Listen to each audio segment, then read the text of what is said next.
guys, this is Alea Jan and welcome back to my YouTube channel. So for today's video, dapat meron ka ng katangian na to bago ka mag-apply as domestic helper dito sa Hong Kong. Hindi pwedeng gusto mo lang at kailangan mo ng pera kaya ka nandito kasi nga mababurn out ka. Ayan, magsasawa ka. Ayan. So, yan yung dapat nyong tandaan. Alam nyo, proud na proud ako sa sarili ko kahit ganito lang ako, payatot pa, pero ang kasi nga matatapos na ako, nagawa ko, as in, sa katamaran, ako yung unang-una dyan. Alam nyo guys, kanina, nakausap ko yung mga baguhan dito sa Hong Kong, subscriber ko yung isa and yung isa is, bago pa lang 2 months. Pero grabe, natatapos sila yung trabaho nila ng ilang oras, pero ako guys, simula ako alas 8 ng umaga, matatapos ako niyan alas 2 ng hapon. Ganun kalala yung trabaho ko. So, ganun kalala, ganun ako kabagal. So, parang naiinggit ako. Gusto ko na din gawin mabilis yung trabaho ko. Ba't ang bagal ko? So, ano nga ba yung mga katangian and ang tekniko para tumagal ako dito sa amo ko? So, unang-una, dapat masayahin ka always. Hindi pwedeng mabad mood ka sa umaga, bad mood ka na buong araw. Hindi pwedeng ganun. Kailangan i-divert mo yung sarili mo. Hindi ko alam guys, pero hindi ko na alam yung salitang galit dito sa Hong Kong.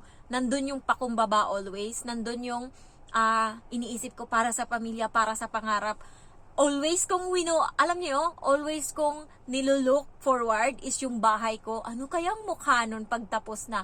So, ganun ako kapag galit ako, kapag ako, kailangan ma-divert ko yung sarili ko. Hindi mo na ako makikipag-usap, and pag maya-maya okay na ako. So, grabe yung bata guys, sa totoo lang, baka nga hindi nyo kayanin yung bata kapag kayo yung nag-alaga nito. Pero dahil sa akin, bumuti-buti yung utak nito. Ayan, so, ano nga ba yung ginawa ko para maano ko yung sarili ko na hindi ako magsawa dito sa trabaho ko. Unang-una is, iniisip ko parati yung pangarap ko, paano yung gagawin ko, kailangan magkano ipon ko sa bangko, ganun.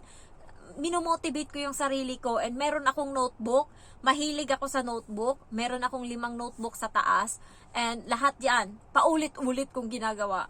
Ano yung mga achievement ko, ano yung nabili ko para sa sarili ko, nakabili akong sapatos, nakabili akong cellphone, nakabili akong ganto, lahat yan guys, di sulat, nakabili akong ref, nakabili akong alahas, sinusulat ko yan, malalapit ng, magkano yung, alam niyo yung sahod ko, dati nung bago ako dito sa Hong Kong para ma-motivate ako, sinusulat ko kung saan napupunta yung sahod ko, 35,000, ilan yung natira, ilan yung napadala ko. Ganun dapat guys, para medyo gumaan yung loob mo pag nakita mong merong napuntahan. And meron akong calendar na maliit. Dati kasi stress ako sa trabaho. Ginagawa ko everyday kung binubilog-bilugan yan. Halimbawa ngayon is 8 ng petsa 8.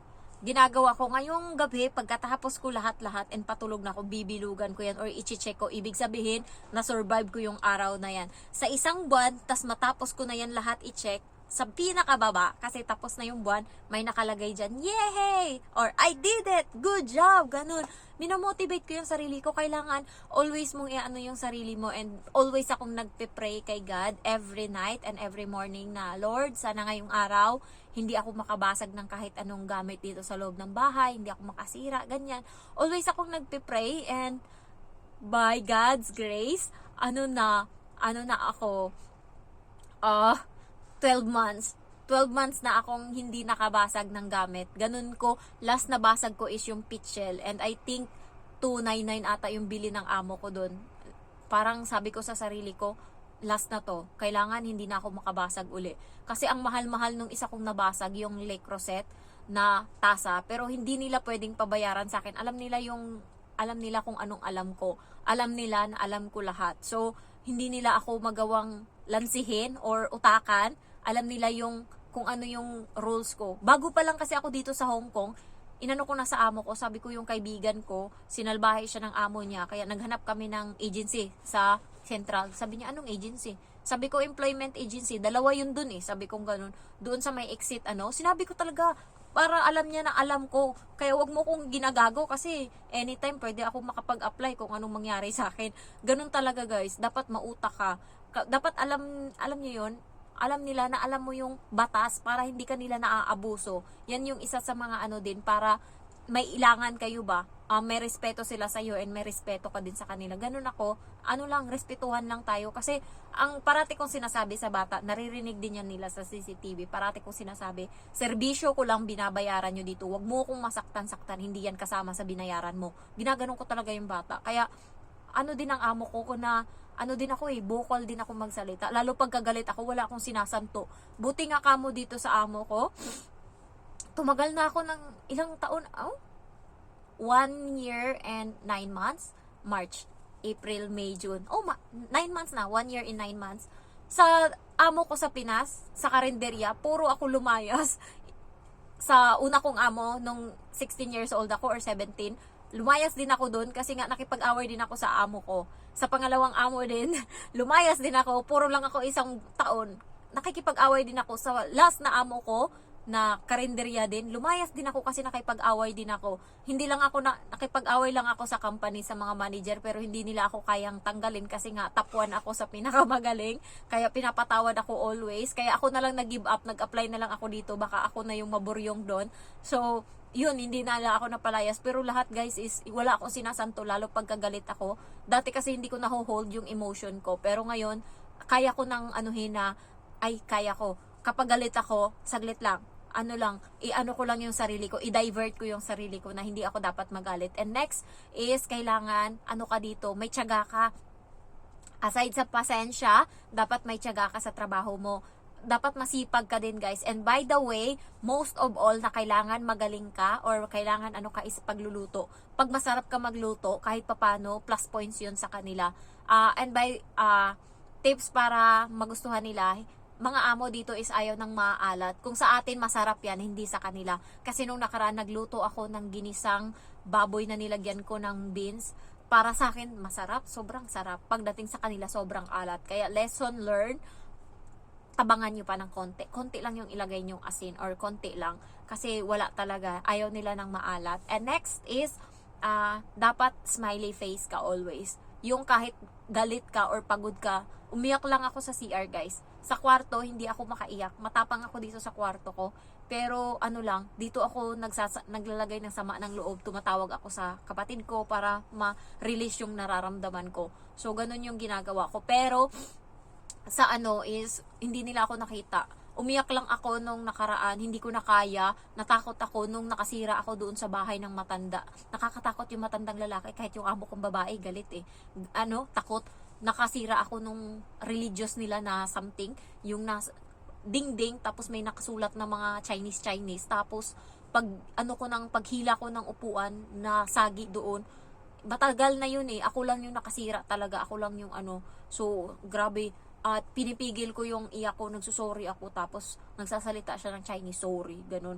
Tapos sabi ng Indo na katulong doon, okay lang yan, hindi pa siya ganun kagalit. Kasi pag galit yan, sisigaw yan. Malakas yung boses niyan kapag galit. So, hindi pa pala yun galit, pero nagsasalita, sorry kung, sabi ko ganun, sabi niya, sorry. Tapos may sinasabi siyang Chinese, tapos kumod-kumod, yung parang nagbubulong-bulong. Tapos parang ang bigat na sa dibdib ko, tapos tahimik lang ako doon, nilalaro ko yung bata, tapos nakatulala ako. Tapos nung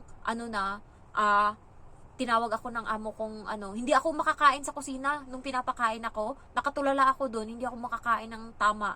Kasi nung time na yun guys, wala akong masyadong pagkain dito sa bahay namin. Kaya parang excited ako nung time na yun kasi time ko na kumain. Dinilisan ko yung paghila ng upuan para makakain ako kaagad, tapos nasira ako. Kaya hindi ako nakakain, nakatulala lang ako. Ang dami pa naman sanang pagkain. Gusto ko sanang kumain pero nandun yung problema. So, nung tinawag ako ng matandang babae, sabi niya, okay na, okay, wag ka nang doon, tumulo na talaga yung luha ko, bumagsak siya. Hindi ko na mapigilan. Tapos sinabi ng matandang babae doon sa amo ko na umiyak ako. Tapos nung lumabas ako, compose na ako, wala na yung, hindi mo na makikita na natakot ako, nagalit ako, nonchalant na yung mukha ko, blanco. Tapos sabi ng amo ko, okay na. Tapos sabi ko, okay, gumanon lang ako.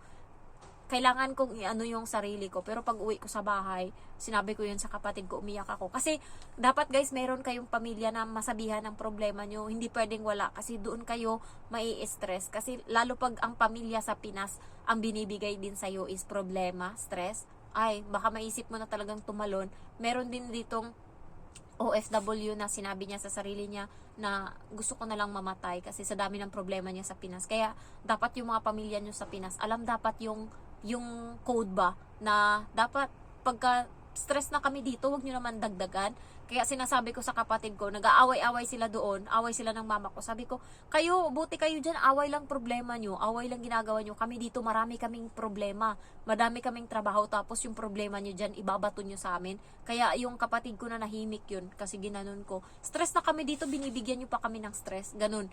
Tapos, meron pa nung nakaraan, trauma guys, pagka may partner kayo na tarantado, alam nyo yung nananakot siya, ang ginagawa niya, nag-away sila ng asawa niya, tapos ang sinasabi niya, magpapakamatay ako dito, ganyan, ganyan.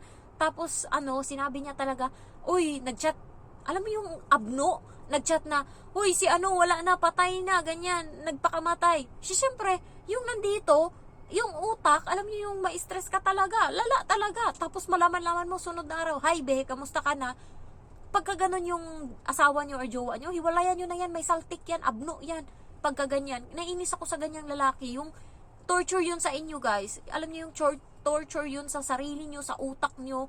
Iiyak-iyak ka dito kasi syempre kala mo namatay, tas ayun pala pinaprank ka or tinatakot ka lang. So yung mga ganong tao, huwag niyo nang pagtiyagaan yan, mag-give up kayo, oy. Nagagalit na ako, sorry.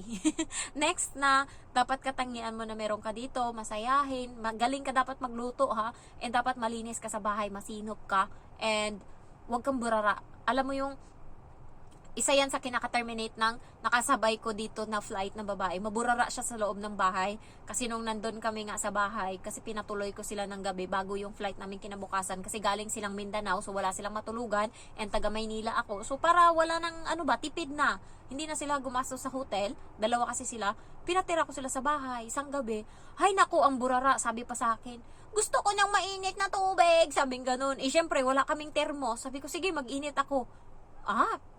Tapos, edi okay na. Kumuha ng tasa ngayon, uminom.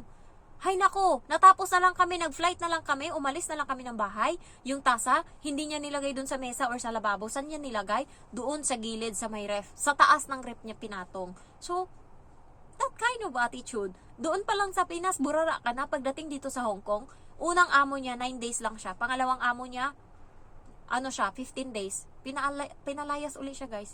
Kasi, yung mga ganyang ugali, alam mo sa sarili mo, hindi ka amo doon. Dapat alam mo na, hindi ka dapat maging burara sa mga bagay-bagay. Ikaw dapat yung nagliligpit yan kasi ikaw yung katulong, pero ikaw pa yung nagdadagdag.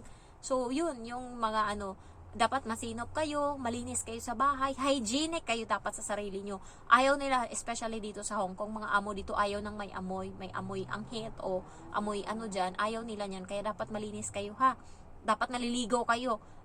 Kasi nga, naamoy nila yan. Ayaw nila ng mabaho. And also, kung may mga gagawin kayo, dapat mag-ask muna kayo permission. Halimbawa, hindi mo alam kung aling clothes ngayon yung lalabhan. Kasi kami dito, clothes ng bata, clothes ng matanda, clothes ng amo kong babae, lalaki. May schedule yan araw-araw, iba-iba. So, minsan, syempre, kailangan mo magtanong. Hindi pwedeng pala decision ka dito.